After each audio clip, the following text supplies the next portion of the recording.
अस्सलाम वालेकुम। Info news network में आप सबका खुशामदीद।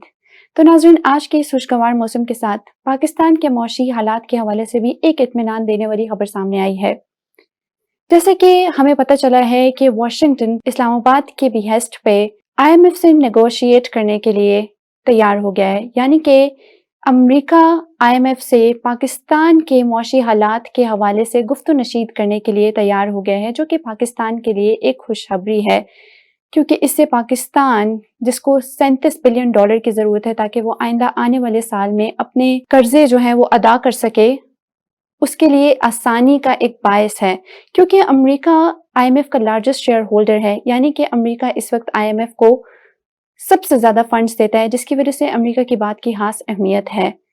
तो नाज़रीन, ये एक तरफ तो पाकिस्तान के लिए खुशखबरी की बात है कि पाकिस्तान IMF के प्रेशर से निजात हासिल करने में कामयाबी हासिल कर सकता है, जिसमें मिफ्ताह इस्माइल साहब ने भी अच्छा जेस्चर शो किया है कि पाकिस्तान होपफुल है कि आइंदा आने वाला साल पाकिस्तान के लिए थोड़ा रिलीविंग होगा।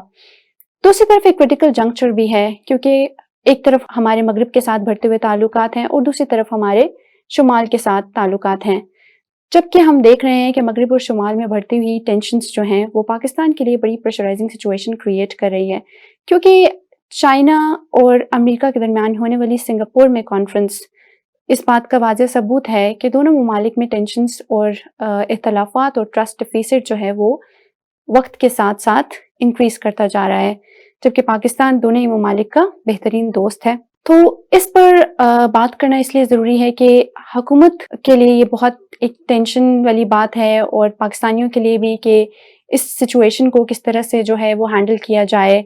और हम इस वक्त जिस सिचुएशन में हैं, हमारे इकोनॉमिक क्राइसिस और पॉलिटिकल सिचुएशन जिस तरह की है, हम किसी भी मुल्क को इस वक्त नाराज़ करना अफोर्ड नहीं कर सकते, neither the United states of America nor China.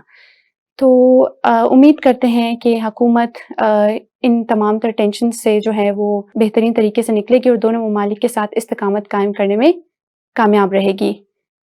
इसी के साथ देखते रहिए इन्फो न्यूज़ नेटवर्क। हमें दीजिए इजाज़त। अल्लाह हाफ़िज़।